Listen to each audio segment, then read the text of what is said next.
الحمد لله رب العالمين نحمده ونستعينه ونؤمن به ونتوكل عليه ونعوذ بالله من شرور أنفسنا ومن سيئات أعمالنا من يهده الله فلا مضل له ومن يضلل فلا هادي له وأشهد أن لا إله إلا الله وحده لا شريك له وأشهد أن محمدا عبده ورسوله أرسله بالهدى ودين الحق ليظهره على الدين كله ولو كره المشركون اللهم صل على محمد وعلى آل محمد كما صليت على إبراهيم وعلى آل إبراهيم إنك حميد مجيد اللهم بارك على محمد وعلى آل محمد كما باركت على إبراهيم وعلى آل إبراهيم إنك حميد مجيد أما بعد فإن خير الكلام كلام الله وخير السنن سنن محمد صلى الله عليه وسلم وشر الأمور محدثاتها وكل محدثة بدعة وكل بدعة ضلالة وكل ضلالة في النار أعوذ بالله من الشيطان الرجيم يا أيها الذين آمنوا اتقوا الله حق تقاته ولا تموتن إلا وأنتم مسلمون فلما تراءى الجمعان قال أصحاب موسى إنا لمدركون قال كلا إن معي ربي سيهدين فأوحينا إلى موسى أن اضرب بعصاك البحر فانفلق فكان كل فرق كالطود العظيم. ബഹുമാന്യരായ സത്യവിശ്വാസിനികളെ, സഹോദരങ്ങളെ, രക്ഷിതാക്കളെ, അല്ലാഹു സുബ്ഹാനഹു വ തആലയുടെ വിധിവിലക്കുകൾ ജീവിതത്തിന്റെ രഹസ്യവും പരസ്യവുമായ എല്ലാ മേഖലകളിലും പാലിച്ചുകൊണ്ട് തഖ്വയുള്ളവരായി ജീവിതം ധന്യമാക്കി തീർക്കണേ എന്ന് സ്വന്തത്തെ മറക്കാതെ എല്ലാവരെയും ഉണർത്തുകയാണ്, വസിയത്ത് ചെയ്യുകയാണ്. റബ്ബ് സുബ്ഹാനഹു വ തആല മുത്തഖീങ്ങളും സ്വാലിഹീങ്ങളുമായ അവന്റെ അടിയാങ്ങളുടെ കൂട്ടത്തിൽ നമ്മെ എല്ലാവരെയും ഉൾപ്പെടുത്തി അനുഗ്രഹിക്കുമാറാകട്ടെ. പരിശുദ്ധ ഖുർആനിൽ അല്ലാഹു സുബ്ഹാനഹു വ തആല നമുക്ക് വിവരിച്ചു തരുന്ന ചരിത്രങ്ങൾ ഒരുപാടുണ്ട്. കഴിഞ്ഞുപോയ തലമുറകളുടെ, പ്രവാചകന്മാരുടെ, അവരുടെ അനുചരന്മാരുടെ, അങ്ങനെ കാലാകാലങ്ങളിൽ മനുഷ്യ സമുദായത്തിന് സംഭവിച്ച അനുഭവങ്ങൾ അല്ലാഹു സുബ്ഹാനഹു വ തആല നമുക്ക് വിവരിച്ചു തരികയാണ്. അതിലെ നല്ല പാഠങ്ങൾ ഉൾക്കൊള്ളുന്നതിനു വേണ്ടിയും അവർക്ക് പറ്റിപ്പോയ അബദ്ധങ്ങൾ നമുക്ക് പിണയാതിരിക്കുന്നതിനും വേണ്ടിയാണ് അള്ളാഹു അതൊക്കെ നമുക്ക് ഖുർആനിലൂടെ അല്ലെങ്കിൽ നബി സല്ലല്ലാഹു അലൈഹി വസല്ലമ അവിടുത്തെ തിരുവചനങ്ങളിലൂടെ നമുക്ക് പഠിപ്പിച്ചു തരുന്നത്. അത്തരത്തിൽ രണ്ട് ചരിത്രങ്ങൾ പരിശുദ്ധ ഖുർആനിൽ നിന്ന് നമുക്ക് കാണാൻ കഴിയുന്നത് രണ്ട് സമൂഹങ്ങളുടെ, രണ്ട് പ്രവാചകന്മാരുടെ, അവരുടെ അനുചരന്മാരുടെ ആ നിലക്കുള്ള ചരിത്രങ്ങൾ. ചില സാമ്യങ്ങളുള്ള ചരിത്രങ്ങളാണവ. ആ രണ്ട് സമൂഹങ്ങളും ആ രണ്ട് പ്രവാചകന്മാരും കടലുമായി ബന്ധപ്പെട്ട് കടൽക്കരയിൽ നിൽക്കുമ്പോൾ ആ നിലക്കുള്ള ചില സംസാരങ്ങൾ, അല്ലെങ്കിൽ വെള്ളവുമായി ബന്ധപ്പെട്ട ശിക്ഷകൾ ഇറങ്ങുന്ന സമയത്ത് അങ്ങനെയുള്ള ചില സംസാരങ്ങൾ, അതാണ് ഈ രണ്ട് ചരിത്രങ്ങളിലും അള്ളാഹു നമുക്ക് വിവരിച്ചു തരുന്നത്. അതിലൊന്ന് മഹാനായ നൂഹ് നബി അലൈഹി സ്വലാത്തു വസ്സലാമിന്റെ ചരിത്രമാണ്. നൂഹ് നബി അലൈഹി സ്വലാത്തു വസ്സലാമിന്റെ സമൂഹത്തെ അള്ളാഹു സുബ്ഹാനഹു വ തആല ശിക്ഷിച്ചത് മഹാപ്രളയം കൊണ്ടായിരുന്നു. അള്ളാഹു നൂഹ് നബി അലൈഹി സ്വലാത്തു വസ്സലാമിന് കൃത്യമായ വഹീ നൽകുകയാണ് ഒരു കപ്പൽ നിർമ്മിക്കാൻ വേണ്ടി. ആ കപ്പലിൽ എല്ലാ സൃഷ്ടികളുടെയും 2 ഇണകളെ വീതം അതിൽ കയറ്റുന്നതിന് വേണ്ടി, വിശ്വാസികളെയും അതിൽ കയറ്റുന്നതിന് വേണ്ടി. അങ്ങനെ പ്രളയമുണ്ടാകുമ്പോൾ ആ വിശ്വാസി സമൂഹത്തെയും അവർക്ക് പിന്നീട് ജീവിക്കാൻ ഉതകുന്ന രൂപത്തിൽ മറ്റുള്ള സൃഷ്ടിജാലങ്ങളെയുമെല്ലാം അള്ളാഹു സംരക്ഷിക്കുകയാണ് ചെയ്യുന്നത്. എന്നാലോ അവിശ്വാസികളായ, അതിക്രമികളായ ആളുകളെ അള്ളാഹു വെള്ളത്തിൽ മുക്കി നശിപ്പിക്കുകയും ചെയ്യുന്നതാണ് ആ ചരിത്രത്തിന്റെ ആകത്തുക എന്ന് പറയുന്നത്. ആ ഒരു ചരിത്രം അള്ളാഹു നമുക്ക് പഠിപ്പിച്ചിരുന്നു. സൂറത്ത് ഹൂദ് അതിലെ 42-43 വചനങ്ങളിൽ നമുക്ക് കാണാൻ കഴിയുന്നത് വഹിയ തജ്രീ ബിഹിം ഫീ മൗജിൻ കൽ ജിബാലി വനാദാ നൂഹ് ഇബ്നുഹു. ആ കപ്പലിലായിക്കൊണ്ട് നൂഹ് നബി അലൈഹിസ്സലാത്തു വസ്സലാമും വിശ്വാസികളും അതുപോലെ തന്നെ ആരൊക്കെയാണോ അള്ളാഹു ആ കപ്പലിൽ കയറ്റാൻ അനുമതി നൽകിയത് അവരും അങ്ങനെ യാത്ര ചെയ്തുകൊണ്ടിരിക്കെ തിരമാലകൾക്കും ഇതേ ആ കപ്പൽ അങ്ങനെ സഞ്ചരിച്ചു കൊണ്ടിരിക്കെ നൂഹ് നബി അലൈഹിസ്സലാത്തു വസ്സലാം തന്റെ മകനെ കാണുകയാണ്. ആ മകൻ കൻആൻ എന്ന് പറയുന്ന നൂഹ് നബിയുടെ മകൻ, ആ മകനെ വിളിക്കുകയാണ്. വനാദാ നൂഹ് ഇബ്നുഹു, തന്റെ മകനായ കൻആനിനെ നൂഹ് നബി അലൈഹിസ്സലാത്തു വസ്സലാം വിളിക്കുകയാണ്. വകാന ഫീ മഅ്സിലി യാ ബുനയ്യർകബ് മഅനാ. എന്താണ് ആ സംഭവം? എന്താണ് പറയുന്നത്? ആ മകൻ കൻആൻ എന്ന് പറയുന്ന ആ മകൻ അവനൊരു ഉയർന്ന സ്ഥലത്ത്, അകലെ ഒരു സ്ഥലത്ത് മാറി നിൽക്കുകയാണ്. ഈ വെള്ളത്തിൽ നിന്നും പ്രളയത്തിൽ നിന്നൊക്കെ രക്ഷപ്പെടാമെന്നാണ് അവൻ വിചാരിക്കുന്നത്. അവനാകട്ടെ തെമ്മാടികളുടെയും അവിശ്വാസികളുടെയും കൂട്ടത്തിലായിരുന്നു. സ്വന്തം ബാപ്പ പ്രവാചകനായ നൂഹ് നബി അലൈഹിസ്സലാത്തു വസ്സലാം ആ ദീനിലേക്ക്, അല്ലാഹുവിന്റെ മാർഗത്തിലേക്ക് ക്ഷണിച്ചിട്ട് പിന്തിരിഞ്ഞു കളഞ്ഞ മകൻ കൻആൻ. ആ കൻആൻ എങ്ങനെ രക്ഷപ്പെടാമെന്ന വ്യാമോഹവുമായി കൊണ്ട് നിൽക്കുമ്പോഴാണ് യാ ബുനയ്യർകബ് മഅനാ, പൊന്നുമോനെ, എന്റെ കുഞ്ഞുമകനെ, നീ ഞങ്ങളോടൊപ്പം ഈ കപ്പലിൽ കയറി, ഞങ്ങളോടൊപ്പം ഈ കപ്പലിൽ കയറി യാത്ര ചെയ്യേ, എന്നാലേ നിനക്ക് രക്ഷപ്പെടാൻ സാധിക്കുകയുള്ളൂ എന്ന് പറയണം. വലാ തകും മഅൽ കാഫിരീൻ, നീ ഒരിക്കലും നന്ദി കെട്ട അതിക്രമികളായവരുടെ കൂട്ടത്തിൽ പെട്ടുപോകല്ലേ പൊന്നുമോനെ എന്ന് നൂഹ് നബി അലൈഹിസ്സലാത്തു വസ്സലാം തന്റെ മകനോട് വിളിച്ചു പറയുകയാണ്. ഖാല, ആ സമയത്ത് കൻആൻ വാപ്പയോട് നൂഹ് നബിയോട് പറയുന്നു, സാവി ഇലാ ജബലിൻ യഅസിമുനി മിനൽ മാ, ഞാനൊരു ഉയർന്ന മലമുകളിൽ കയറി ഈ വെള്ളത്തിൽ നിന്ന്, ഈ പ്രളയത്തിൽ നിന്ന് ഞാൻ രക്ഷപ്പെട്ടുകൊള്ളാം എന്ന് കൻആൻ പറയുകയാണ്. ആ സമയത്ത് നൂഹ് നബി തിരിച്ചു മറുപടി കൊടുക്കുന്നുണ്ട്. ഖാല ലാ ആസിമൽ യൗമ മിൻ അംരില്ലാഹി ഇല്ലാ മർ റഹിം, അല്ലാഹു അവൻ കരുണ ചൊരിഞ്ഞവർക്കല്ലാതെ ഇന്ന് അവന്റെ വിധിയിൽ നിന്ന് യാതൊരു രക്ഷയുമില്ല. എത്ര വലിയ മലമുകളിൽ കയറിയാലും ശരി, എത്ര വലിയ കോട്ട കൊത്തളങ്ങൾക്ക് അകത്തായിരുന്നാലും ശരി, എത്ര വലിയ സന്നാഹങ്ങളും സംവിധാനങ്ങളും സഹായികളും ഉണ്ടായിരുന്നാലും ശരി, ലാ ആസിമൽ യൗം, ഇന്നൊരാൾക്കും ഒരു രക്ഷയുമില്ല, മിൻ അംരില്ലാ, അല്ലാഹുവിന്റെ കൽപ്പനയിൽ നിന്ന്, ഇല്ലാ മർ റഹിം, അവൻ ആർക്കാണോ കരുണ നൽകുന്നത്, അവൻ ആരെയാണോ രക്ഷപ്പെടുത്താൻ ഉദ്ദേശിക്കുന്നത് അവർക്കല്ലാതെ. ഇത് വലിയ ഒരു പാഠം നമുക്ക് പറഞ്ഞു തരുന്നുണ്ട്. അതായത് നമ്മൾ എത്ര കേമന്മാരായിരുന്നാലും, നമ്മൾ എത്ര സമ്പന്നന്മാരായിരുന്നാലും, നമുക്ക് എത്ര ഉന്നതികളിൽ എത്തിപ്പെടാമെന്ന് നമ്മൾ കരുതിയിരുന്നാലും ശരി, അള്ളാഹുവിന്റെ വിധി വന്നു കഴിഞ്ഞാൽ അവൻ ഏത് ഉയരങ്ങളിൽ നിന്നും നമ്മെ വലിച്ചു താഴെയിടും. ഏറ്റവും വലിയ ഉന്നതികളിൽ നിന്ന് ഏറ്റവും അധമനാക്കി റബ്ബ് സുബ്ഹാനഹു വ തആല നമ്മെ മാറ്റും. അവൻ നമ്മോട് കരുണ ചെയ്യാൻ ഉദ്ദേശിച്ചിട്ടില്ല എങ്കിൽ അള്ളാഹു നമ്മോട് കരുണ ചൊരിയുമാറാകട്ടെ.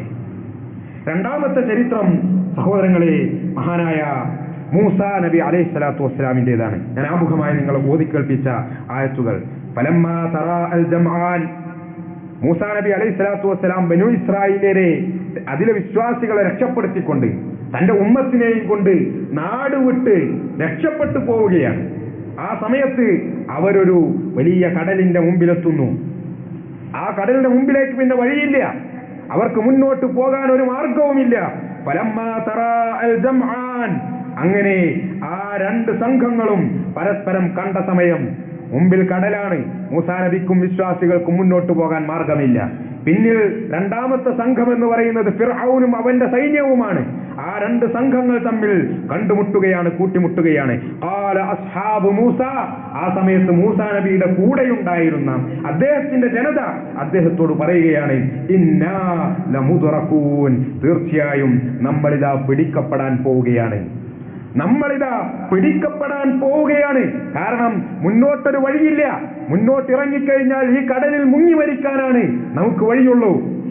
അതല്ല ഇവിടെ തന്നെ നിൽക്കാനാണ്, തിരിഞ്ഞോടാനാണ് നമ്മൾ ശ്രമിക്കുന്നത് എങ്കിൽ ഫിർഔനിന്റെയും അവന്റെ പട്ടാളത്തിന്റെയും സൈന്യത്തിന്റെയും വായിലേക്കാണ് നമ്മൾ ചെന്നു കയറാൻ പോകുന്നത്. അതുകൊണ്ട് ഇന്നാ ലമുദ്റകൂൻ, നമ്മൾ പിടിക്കപ്പെട്ടു കഴിഞ്ഞു, ഇനി ഒരു രക്ഷയില്ല, നമ്മൾ കുടുങ്ങി, മൂസാ നിന്റെ കൂടെ വന്നിട്ട് ഞങ്ങളൊക്കെ പെട്ടുപോയല്ലോ എന്ന വർത്താനാണ് മൂസാ നബിയുടെ ജനത അദ്ദേഹത്തോട് പറയുന്നത്. ഇന്നാ ലമുദ്റകൂൻ, നമ്മൾ കുടുങ്ങിക്കഴിഞ്ഞു, ഇനി ഇന്നൊരു രക്ഷയുമില്ല എന്ന് ആ മനുഷ്യന്മാർ മൂസാ നബിയോട് പറയുകയാണ്. ഖാല, ആ സമയത്ത് മൂസാ നബി തിരിച്ചു പറയുന്നു ആ ജനങ്ങളോട്, ഇന്ന മഅയ റബ്ബി സയഹ്ദീൻ, നിങ്ങൾ പറയുന്നതൊന്നുമല്ല കാര്യം, കല്ല നിങ്ങൾ പറയുന്നതിലൊന്നും ഒരർത്ഥവുമില്ല, ഒരു കാര്യവുമില്ല.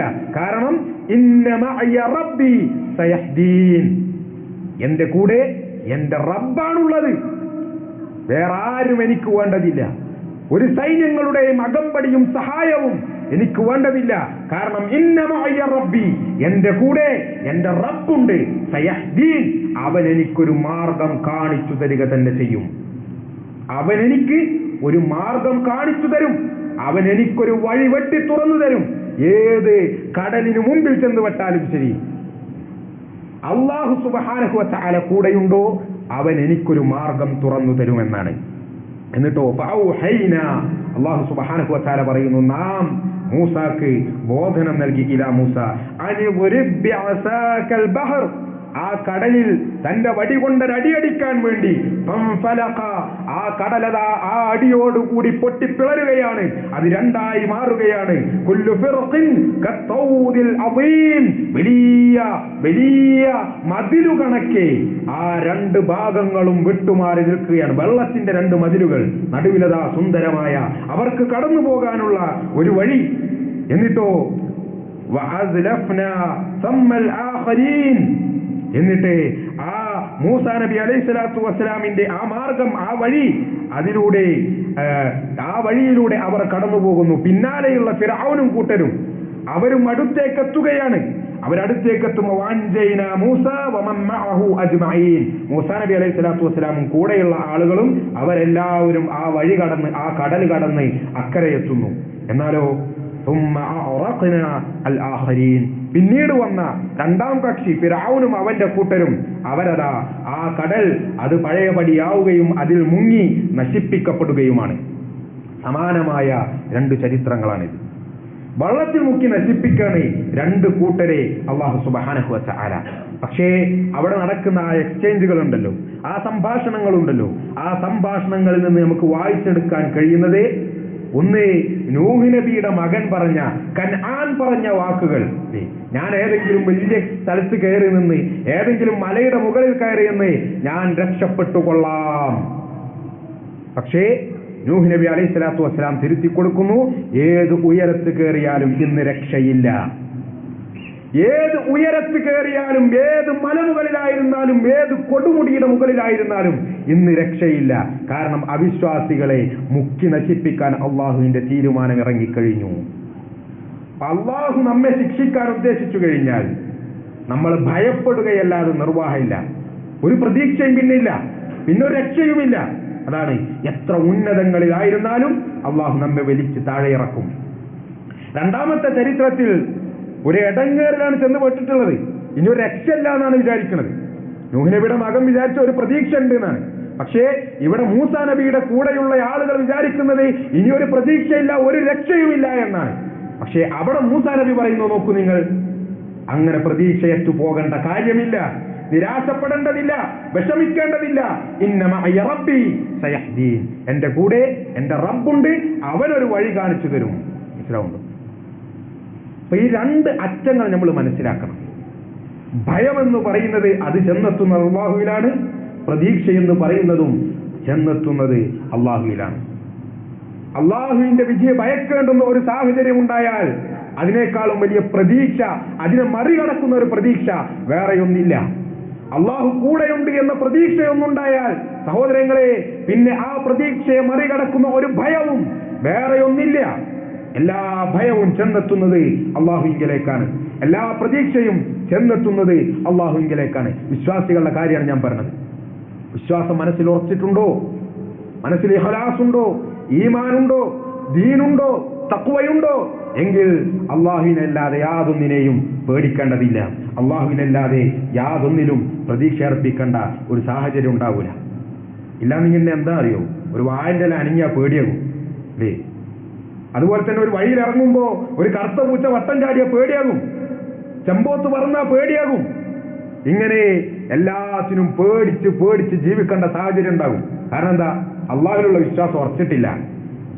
പല ലക്ഷണങ്ങളും അതുപോലെ തന്നെ പല കാര്യങ്ങളിലുമാണ് അവന്റെ വിശ്വാസമുള്ളത്. അതുപോലെ തന്നെ നേരെ തിരിച്ചും അള്ളാഹുവിൽ പ്രതീക്ഷ വെക്കാതെ വിശ്വാസമുറക്കാത്ത ഒരുപാട് ആളുകൾ അവർ അള്ളാഹു അല്ലാത്ത കേന്ദ്രങ്ങളിലേക്ക് പോകുകയാണ്. അള്ളാഹു അല്ലാത്തവർ വിളിച്ച് പ്രാർത്ഥിക്കുകയാണ്. ജാറങ്ങളിൽ പോകുന്നു, മഖ്ബറകളിൽ പോകുന്നു, അതുപോലെ തന്നെ പുണ്യസ്ഥലങ്ങളെന്നും പുണ്യ തീർത്ഥങ്ങളും എന്നൊക്കെ പറഞ്ഞ് ഓരോ സ്ഥലങ്ങളിൽ ചെന്ന് അവിടെ നേർച്ചകളും വഴിപാടുകളും അർപ്പിക്കുന്നു. എന്തേ പറ്റിപ്പോയത്? അള്ളാഹുവിലാണ് എല്ലാ പ്രതീക്ഷയും ചെന്നെത്തേണ്ടുന്നത് എന്ന ആ ബോധ്യം നഷ്ടപ്പെട്ടു. അപ്പൊ അതല്ലാത്ത കേന്ദ്രങ്ങളിലേക്ക് തങ്ങളുടെ പ്രതീക്ഷയർപ്പിച്ചുകൊണ്ട് അവർ അവരുടെ ദീനിനെ പൊളിച്ചു കളയുന്നതാണ് നമ്മൾ കണ്ടുകൊണ്ടിരിക്കുന്നത്. സഹോദരങ്ങളെ, വിശ്വാസികളെ സംബന്ധിച്ചിടത്തോളം, മുഖ്ലിസീങ്ങളെ സംബന്ധിച്ചിടത്തോളം, മുത്തഖീങ്ങളെ സംബന്ധിച്ചിടത്തോളം അവർക്ക് ഈ വിഷയത്തിൽ ഒരു നിലക്കുമുള്ള സന്ദേഹവും സംശയവും ഉണ്ടാവുകയേയില്ല. എല്ലാത്തിലും അള്ളാഹുവിൽ ഭരമേൽപ്പിക്കുന്ന ഒരു മനസ്സ്, അതാണ് നമ്മൾ സൃഷ്ടിച്ചെടുക്കേണ്ടത്. എന്തെങ്കിലും പ്രശ്നം ജീവിതത്തിൽ ഉണ്ടാകുമ്പോൾ അള്ളാഹുവിൽ പ്രതീക്ഷയർപ്പിക്കുക, സകലം അള്ളാഹുവിൽ തവക്കുലാക്കുക. എന്തെങ്കിലും ഭയപ്പാടിന്റെ സമയമുണ്ടാകുമ്പോൾ സഹോദരങ്ങളെ, അള്ളാഹു കൂടെയുണ്ട് എന്ന ബോധ്യം അത് നമ്മൾ മുറുകെ പിടിക്കുക. അതിനെ വെല്ലാൻ യാതൊന്നിനും സാധിക്കുകയില്ല. ഏത് പ്രതിസന്ധി ഘട്ടത്തിലും വിശ്വാസമുള്ള ഒരുവന് പ്രവാചകന്മാരുടെ മാതൃക, മൂസാ നബിയുടെ, അതുപോലെ തന്നെ മുഹമ്മദ് റസൂലുള്ളാഹി സ്വല്ലല്ലാഹു അലൈഹി വസല്ലമയുടെ മാതൃക, എല്ലാ പ്രവാചകന്മാരുടെയും മാതൃക കൂടെയുണ്ട്. ഗുഹയിൽ മുഹമ്മദ് നബി സല്ലല്ലാഹു അലൈഹി വസല്ലമയും അബൂബക്കർ റളിയല്ലാഹു അൻഹു ഇരിക്കുമ്പോൾ ആ ഗുഹാമുഖത്തുകൂടെ അവർ തലയുയർത്തി നോക്കുമ്പോൾ കാണുകയാണ് ശത്രുക്കൾ. അതാ അവരിങ്ങനെ നടക്കുന്നു. അവരവരുടെ കാൽപാദത്തിലേക്കൊന്ന് നോക്കിയാൽ നബി സല്ലല്ലാഹു അലൈഹി വസല്ലമയെയും അബൂബക്കർ റളിയല്ലാഹു അൻഹുവിനെയും കാണും. അബൂബക്കർ റളിയല്ലാഹു അൻഹു പേടിച്ച് റസൂലിനോട് പറയുന്നുണ്ട്, റസൂലേ, അവർ തങ്ങളുടെ കാൽക്കലേക്കൊന്ന് നോക്കിയാൽ മതി, നമ്മൾ പിടിക്കപ്പെടുമല്ലോ. ആ സമയത്ത് നബി സല്ലല്ലാഹു അലൈഹി വസല്ലമ അബൂബക്കർ റളിയല്ലാഹു അൻഹുവിനോട് പറഞ്ഞു കൊടുക്കുന്നുണ്ട്, അബൂബക്കർ, നമ്മൾ രണ്ടുപേര് മാത്രമാണ് എന്നാണോ താങ്കൾ വിചാരിക്കുന്നത്? രണ്ടുപേർ ഒറ്റക്കായിരിക്കെ അവരുടെ കൂടെ മൂന്നാമതായി അല്ലാഹു സുബ്ഹാനഹു വ തആല ഉണ്ട് എങ്കിൽ ആ രണ്ടാളുകളെ കുറിച്ച് അബൂബക്കർ താങ്കൾക്ക് എന്താണ് അറിയുക? താങ്കൾ എന്താണ് മനസ്സിലാക്കിയിട്ടുള്ളത് എന്ന് ചോദിക്കാൻ. അഥവാ പേടിക്കണ്ട, നമ്മുടെ കൂടെ അള്ളാഹു ഉണ്ട്. ഇന്നമ അയ്യ റബ്ബി സയഹ്ദീൻ, അള്ളാഹു കൂടെയുണ്ട്, അവൻ രക്ഷിക്കും, അവൻ മാർഗം കാണിക്കും, അവനൊരു വഴി വെട്ടിത്തരുമെന്ന ആ ഒരു ബോധ്യം. സഹോദരങ്ങളെ, ഈ ബോധ്യം നഷ്ടപ്പെട്ടാൽ പിന്നെ ജീവിതത്തിന്റെ അർത്ഥമില്ല. വെറും ജീവിതം ഇങ്ങനെ ജീവിച്ചു തീർക്കുക എന്നുള്ളതേ ഉള്ളൂ. അള്ളാഹു അല്ലാത്ത കേന്ദ്രങ്ങളിൽ ചെന്ന് നമ്മുടെ വിശ്വാസവും നമ്മുടെ കർമ്മങ്ങളും ഒക്കെ അടിയറവ് വെച്ചുകൊണ്ട് അങ്ങനെ ജീവിച്ചു മരിച്ചാൽ എന്ത് നേട്ടം? ഈ ദുനിയാവിലും അതെ, പരലോകത്തും അതെ. അതുകൊണ്ട് ഗൗരവമായി നമ്മുടെ ജീവിതങ്ങളിലെ ഭയത്തിന്റെയും പ്രതീക്ഷയുടെയും ഘട്ടങ്ങൾ അതെല്ലാം അള്ളാഹുവിലേക്ക് തിരിച്ചുവിടുന്ന ഒരു രൂപം, അങ്ങനെയുള്ള ഒരു രീതി നമ്മൾ ബോധപൂർവം സൃഷ്ടിച്ചെടുക്കണം. നമ്മുടെ മനസ്സുകളെ അതിനുവേണ്ടി പാകപ്പെടുത്തണമെന്ന് എന്നോടെന്ന പോലെ എല്ലാവരോടും വസിയത്ത് ചെയ്യുകയാണ്. അള്ളാഹു സുബ്ഹാനഹു വ തആല തൗഫീഖ് നൽകി അനുഗ്രഹിക്കുമാറാകട്ടെ.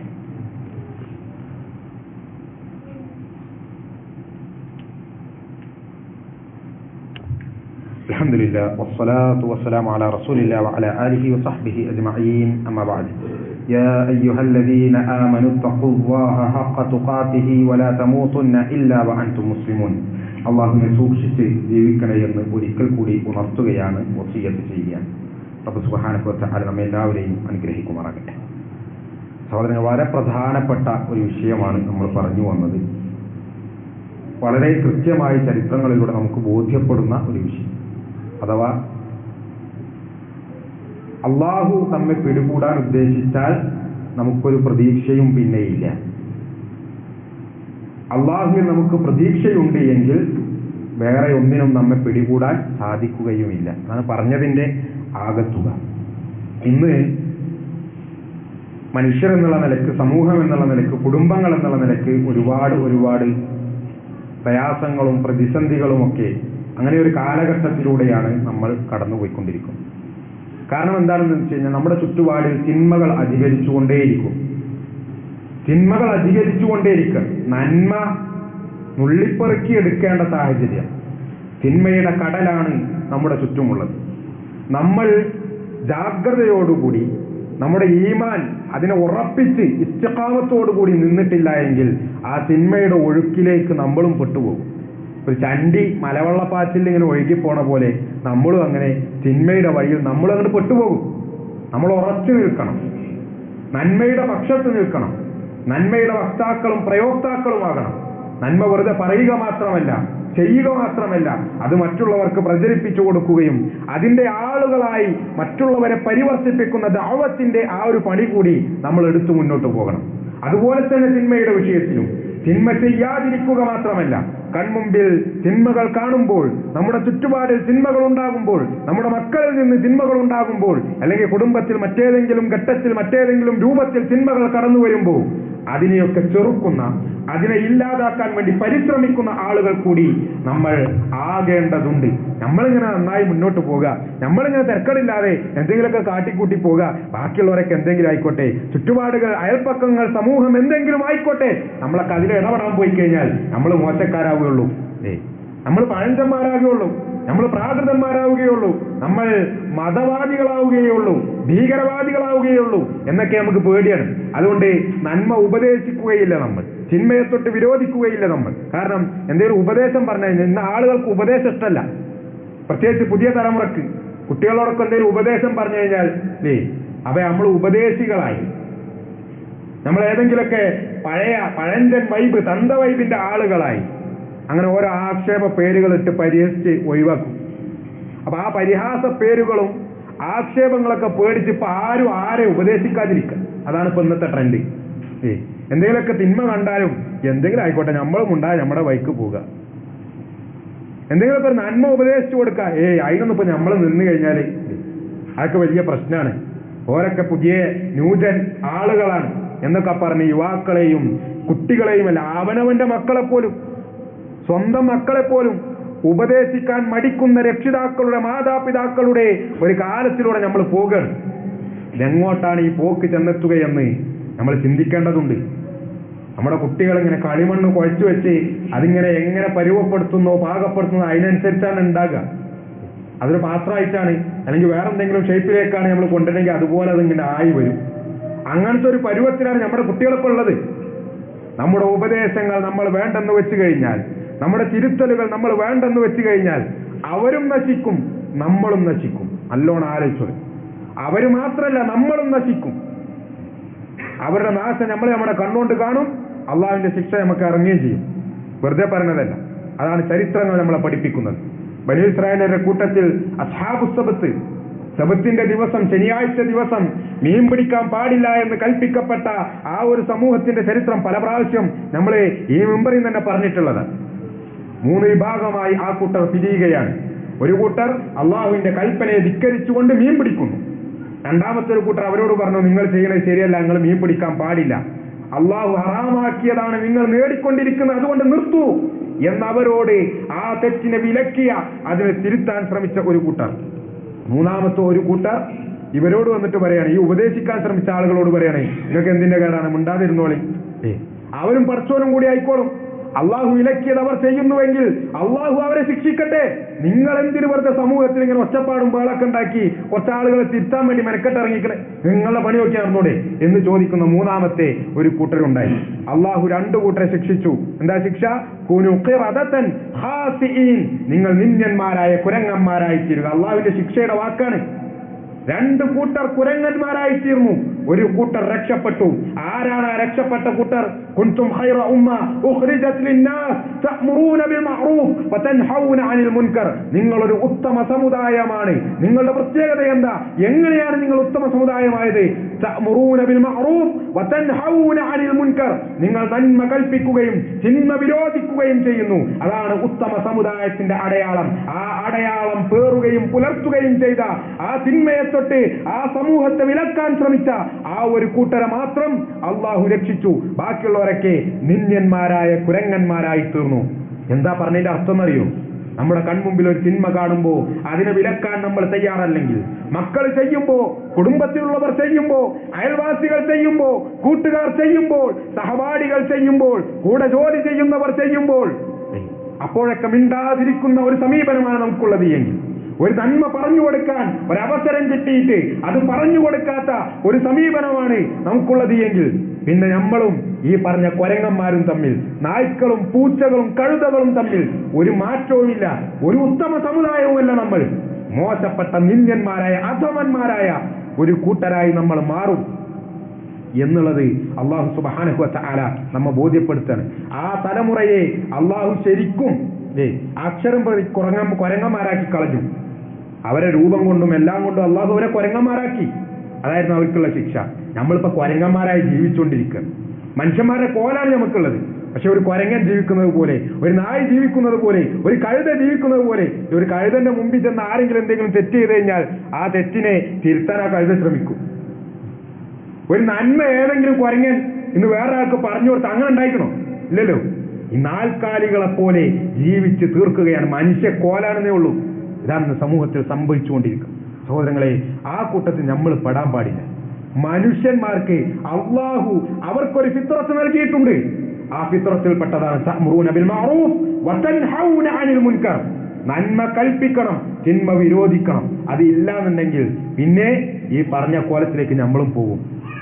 അള്ളാഹു നമ്മളെ അങ്ങനെ ആക്കിയിട്ട് കോലം കൊണ്ടാക്കിയിട്ടില്ലെങ്കിലും നമ്മുടെ ജീവിതം കൊണ്ട് നമ്മൾ ഈ നാൽക്കാലികളെ പോലെ, അല്ലെങ്കിൽ ഒരു വകതിരിവില്ലാത്ത ഈ ജീവികളെ പോലെ നമ്മളുമായി തീരും. അള്ളാഹു കാത്തുരക്ഷിക്കുമാറാകട്ടെ. പ്രത്യേകിച്ച് എനിക്ക് ഇവിടുത്തെ മുതിർന്ന ആളുകളോട്, രക്ഷിതാക്കളോട് പറയാനുള്ള നമ്മുടെ മക്കളുടെ കാര്യത്തിൽ നല്ല ശ്രദ്ധ വേണം. അപ്പൊ നമ്മൾ ഇരിക്കുന്ന കൂട്ടത്തിൽ നല്ലൊരു ശതമാനം യുവാക്കളും ചെറുപ്പക്കാർ കുട്ടികളൊക്കെയാണ്. ഈ മക്കളുടെ കാര്യത്തിൽ ശ്രദ്ധ പുലർത്തേണ്ട നമ്മൾ ഓരോരുത്തരുമാണ്. അവർക്ക് നല്ല തെർബിയത്തും തസ്കിയത്തും കൊടുക്കാൻ, അവരെ പള്ളികളുമായി ബന്ധിപ്പിക്കാൻ, ദീനിന്റെ ഓരോ മേഖലകളിലും അവർക്ക് എന്തെങ്കിലുമൊക്കെ ഒരു റോളുണ്ട് എന്ന് ഉറപ്പിക്കാൻ, അവർ ദീന് വായിക്കുകയും പഠിക്കുകയും ചെയ്യുന്നു എന്ന് ഉറപ്പിക്കാൻ, 4ാം ക്ലാസ്സും 5ാം ക്ലാസ്സും വരെ മദ്രസ കഴിഞ്ഞ് പിന്നെ ദീന് പഠിക്കുന്ന ഒരു സാഹചര്യം പോലും ഇല്ലാത്ത രൂപത്തിലേക്ക് നമ്മുടെ മക്കൾ പോകുന്നില്ല എന്ന് ഉറപ്പിക്കാൻ നമുക്ക് കഴിയേണ്ടതുണ്ട്. അത് ബോധപൂർവം നല്ല ശ്രദ്ധയോടുകൂടി നല്ല അജണ്ട ഉണ്ടാക്കിക്കൊണ്ട് നല്ല പ്ലാനിങ് വരച്ചുണ്ടാക്കിയിട്ട് നമ്മുടെ മക്കൾക്ക്, പ്രത്യേകിച്ച് ഈ ഒരു അവധിക്കാലൊക്കെ നമ്മൾ കഴിഞ്ഞ ആഴ്ച സൂചിപ്പിച്ചതാണ്, ഒരിക്കൽ കൂടി ഓർമ്മപ്പെടുത്താണ്. ഈ അവധിക്കാലത്തൊക്കെ നമ്മുടെ മക്കൾ എന്തു ചെയ്യുന്നു, അവരെവിടേക്കാണ് പോകുന്നത്, അവർ ആരുടെ കൂടെയാണ് കൂട്ടുകൂടുന്നത്, എപ്പോഴാണ് അവർ വീട്ടിലേക്ക് മടങ്ങി വരുന്നത്, ഇതൊക്കെ നല്ല ശ്രദ്ധിക്കണം. രാത്രി 10 മണിക്കും 11 മണിക്കൊക്കെയാണ് മക്കൾ വീട്ടിലേക്ക് വരുന്നത് എങ്കിൽ ചിലപ്പോൾ ഒരു ദിവസം മന്ദിരാന്ന് വരും, പിന്നെ പോലീസ് സ്റ്റേഷനിൽ നിന്നോ അല്ലെങ്കിൽ വേറെ എവിടെന്നെങ്കിലുമൊക്കെ വിളി വരും.